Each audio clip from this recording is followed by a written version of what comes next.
All right, give thanks and praise. Welcome back, everyone. Uh, so, in my last video, I had a lot of show notes going back on some of my early work, uh, and it was very helpful for me to kind of go back and review. And I'm going to kind of jump forward in a major way on some of the process here. But to bring everybody, if you haven't seen those other ones, I'll try to make it digestible. So the three trines, the 3 by 3. This is three wise men. They're riding on camels. It says the Gemel, Gemel, Gemel. These are the three camels. These are the three aspects of the law of the reality of the place that we are in.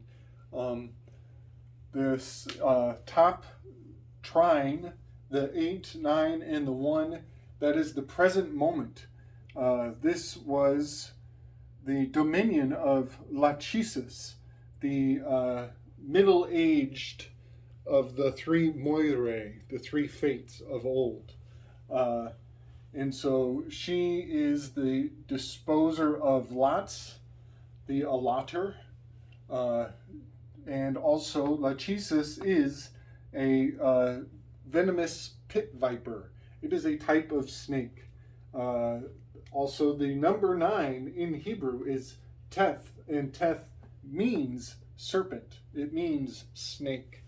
That will be very important and significant as we are about to shine the mythological light of Perseus onto the Enneagram, and we will see that the ingredients of the Enneagram are beautifully entwined into the myth of Perseus seeking out the Gorgon's head, the 9, the serpent, Lachesis. The cutter, she's standing at the cutting marcation of the moment of the now, is another way to think of it. The now is the most slothful. It never changes. We're always stuck in the now. You can never leave the now. Very, very metaphor rich. We'll say that. So the top half of the Enneagram here, or top third, is the body, the gut, the instinct, the present moment. Numbers 2, 3, and 4, they represent atropos, the inflexible one. They represent the past, that which cannot be changed, cannot be altered, and they psychologically have a propensity for feeling. Feel is their most shadow aspect. That is their primary imprinting is to feel. Is one way to think of that. And so, of course, opposite of that, juxtaposed to that, once you cross out of the past, you become thinking. Thinking is to go into the future. And the thinking, the future, is relegated to the Moirae known as Clotho. In Greek, she was Clotho. She was the spinner. She is nimble. She is always ready to change. You can think of this as the liberals. This would be the conservatives. These would be the liberals. In Rome, her name was Nona. Makes me think of like the word mañana. Could mean the tomorrow's moon, or the lady of Nona. But but thinking, those who are more of a thinking nature will fall into the five, sixes, and sevens. So these are just some guideposts to give you understanding of the nature of these personality types and how uh, complicated a single decision can be and how it can be refracted through a matrix of perceiving your options. Uh, these are the building blocks of the law of the realm that we are in. So, um, the feel, think, act trines are pivotal to understanding the behavioral habits. Even the word habits hails back to the three moire, as the nuns wear habits, and I believe that does have a linguistic link back to the moires. Um, so Perseus, when he went on his endeavor to capture the Gorgon's head, the head of the serpent, to get to this top, to the pinnacle, to the nine, to the goal, he had to deal with uh, three groups of three. He had to deal with the crones, the three witches who were sharing a single tooth and a single eyeball. Those three were three aspects of Atropos. He actually asked why they're so ugly and found out that they were born that way. They were actually born old. Uh, Very interesting aspect of the story. So I believe that those three moire were the fours, sevens, and the ones, as these are the at the end of the cycle for each one of the trines. You see that I've kind of done this color coding with the red and passing the red through, threading it through, weaving it through.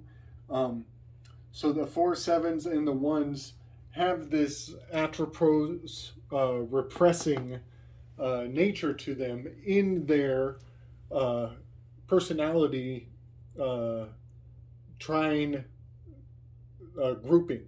So perfection and individual and enthusiast, the seven, ones, and fours, all have a stronger atropos connection, commonality, you could say, common denominator, you could say. So those who are more of the thinking, clotho aspect are more like the three nymphs that he had to go from the three crones. He went to the three nymphs, who are Clotho, the spinner, the youngest of the moire, and those are the fives, the eights, and the twos. And you can think of them as the liberals, but it's just beautiful that they clothed him. They gave him his shoes, his purse, and maybe his helmet, so he could disappear, so he could vanish. There's a lot of erotic innuendo hidden in the aspects of what they clothed him with, but I'm not going to get into that. That's kind of where the magic is. Some of that sex magic, you could say. So from the three nymphs, he had to move forward to conquer the Gorgon, and she had two sisters sleeping outside that Perseus had to get past. That would be the loyalists and the achievers, the sixes and the threes. He had to get past them to slay the Gorgon, Medusa herself, who Medusa was not a natural Gorgon. She was a unnatural hybrid. She was a GMO. She had to get chopped. So I think this is very valid and very valuable to know that the Enneagram is encoded in so many other myths. That is just one of many.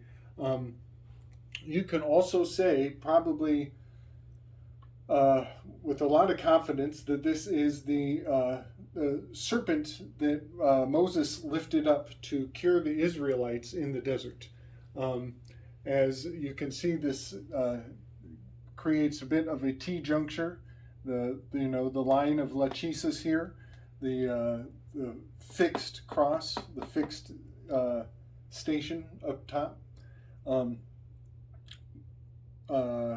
And the serpent is suspended above, is exalted.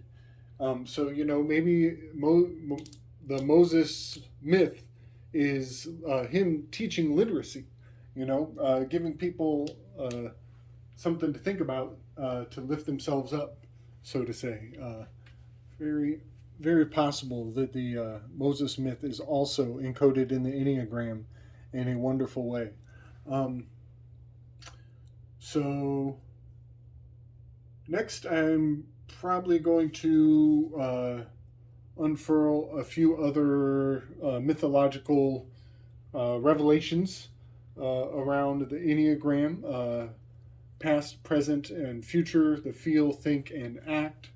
This is the overstand, understand, and understand. The two and the one, the trimurti, tripartite crown.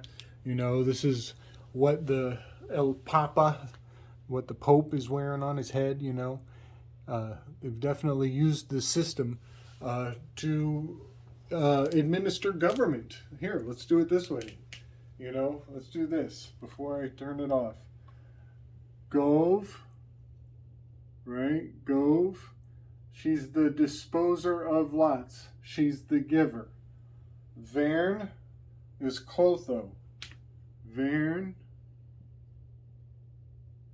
Clotho. She's green. These are the babies. These are the youngest. This is the future. And mint. Mint, as in alloys, metals. Govern mint is the three moire